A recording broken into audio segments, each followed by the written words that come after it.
ஓம் ஸ்ரீ பிரித்யங்கரா தேவியே போற்றி போற்றி. என் அன்பு குழந்தையே, இன்று உனக்கு ஒரு எச்சரிக்கையான பதிவினை கொண்டு வந்திருக்கிறேன். ஒரு பெண்ணால் உனக்கு ஆபத்து காத்து கொண்டிருக்கிறது என்பதை உனக்கு எச்சரிக்கையாக சொல்வதற்காக வந்திருக்கிறேன். யார் அந்த பெண் என்பதை நான் சொல்லும் பொழுதே நீ நிச்சயமாக புரிந்து கொள்வாய். ஏன் தெரியுமா? தினம் தினம் அவர்களால் நீ கஷ்டப்பட்டு கொண்டு காயப்பட்டு கொண்டும் தான் இருக்கிறாய். என்றாவது இதிலிருந்து விடுதலை கிடைத்து விடாதா?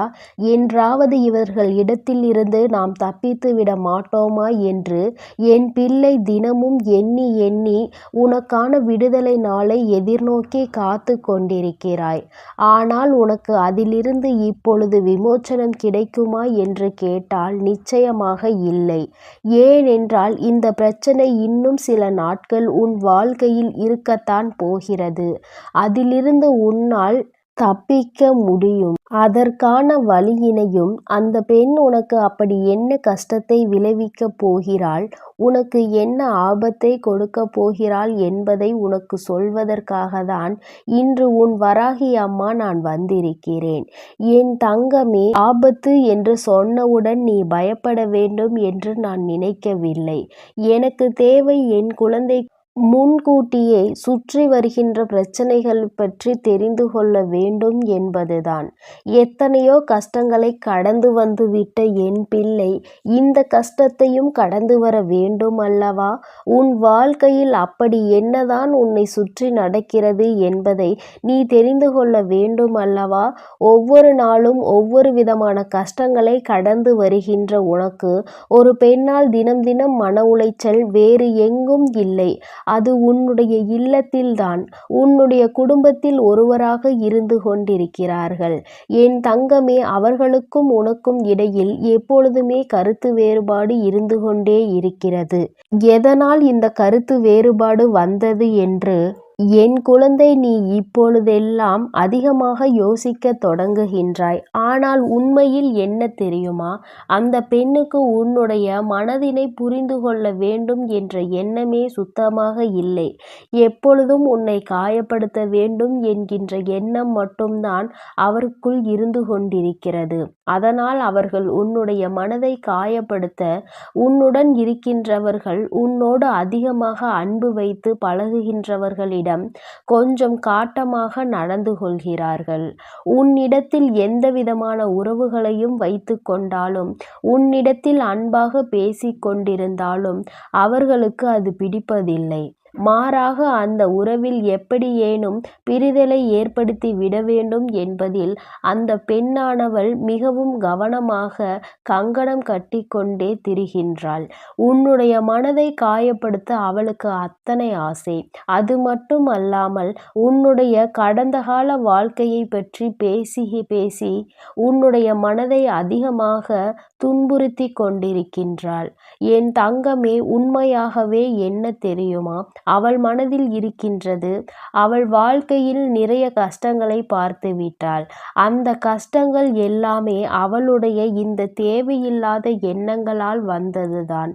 யாருமே அவளுக்கு அதை கொடுக்கவில்லை. தன்னுடைய வாயால் தன்னுடைய வாழ்க்கையை நிச்சயமாக இழந்து நிற்பவள், வாழ்க்கையில் எந்த சந்தோஷத்தையும் முழுமையாக அனுபவிக்காதவள்.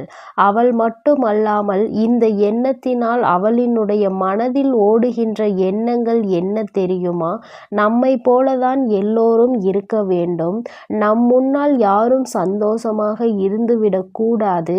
அப்படி யாரேனும் சந்தோஷமாக இருந்துவிட்டால் அதை அவளால் ஏற்றுக்கொள்ள முடிவதில்லை. அது யாராக இருந்தாலும் அதை பற்றிய கவலை அவளுக்கில்லை. தன் முன்னால் இருப்பவர்கள் யாரும் மன நிம்மதியோடு இருந்துவிடக் கூடாது. அப்படியே ஒரு நிமிடம் நீ சந்தோஷமாக இருந்துவிட்டாலும் அந்த சந்தோஷத்தை கெடுப்பதற்கு என்ன செய்ய வேண்டுமோ அதை ஓடோடி வந்து செய்து கொண்டே இருப்பாள். என் பிள்ளைக்கு தினம் தினம் இது மனதளவில் மிகுந்த வேதனையை ஏற்படுத்தியதோடு மட்டுமல்லாமல் வாழ்க்கையின் மீது அத்தனை வெறுப்பை கொண்டு வந்து கொட்டி விடுகிறது. இப்பேற்பட்ட ஒரு பெண்ணை சமாளிப்பது, இந்த வாழ்க்கையை நாம் வாழ வேண்டுமே என்ற எண்ணம் உனக்குள் வரத் தொடங்கிவிட்டது.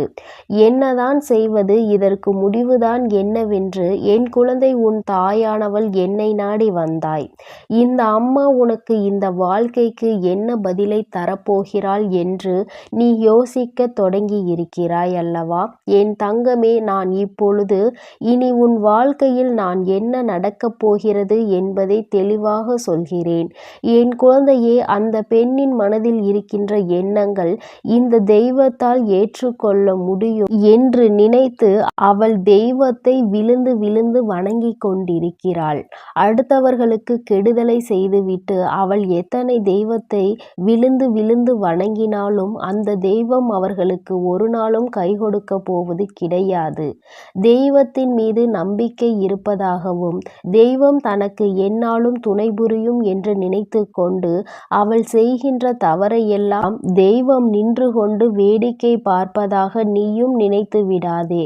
ஒரு நாளும் தெய்வம் தீய எண்ணங்கள் கொண்டவர்களுக்கு துணை போக மாட்டார்கள் என்பதை நீ புரிந்து கொள்ள வேண்டும். அது மட்டும் அல்லாமல் யாருடைய எண்ணங்கள் எல்லாம் அடுத்தவர்கள் வாழ்க்கையையும் அல்லது தன்னை போலதான் எல்லோரும் கஷ்டப்பட வேண்டும் என்று நினைப்பவர்களுக்கு நிச்சயமாக தெய்வத்தின் முன்னால் ஒரு நாள் தண்டனை பெறுவார்கள். தெய்வம் இவர்களை எல்லாம் என்றாவது ஒரு நாள் மிகுந்த இக்கட்டான சூழ்நிலையில் கொண்டு நிறுத்தும். அந்த நேரத்தில் இவர்கள் வாழ்க்கையை வெறுத்து நிற்பார்கள்.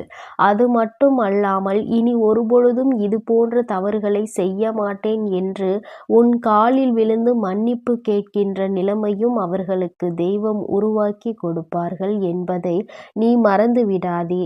என் தங்கமே, இது போன்ற எண்ணங்களை கொண்டவர்கள் நிச்சயமாக எப்பொழுதுமே அடுத்தவர்கள் வாழ்க்கையில் நுழைவதற்கும் தகுதியற்றவர்கள், அடுத்தவர்களை பற்றி பேசுவதற்கும் தகுதியற்றவர்கள். எப்படியெல்லாம் அடுத்தவர்கள் கண்களில் இருந்து கண்ணீரை சிந்த வைக்கலாம் என்று எண்ணுகின்ற மனிதர்கள் எல்லாம் இங்கே வாழ்வதற்கே தகுதியற்றவர்கள்.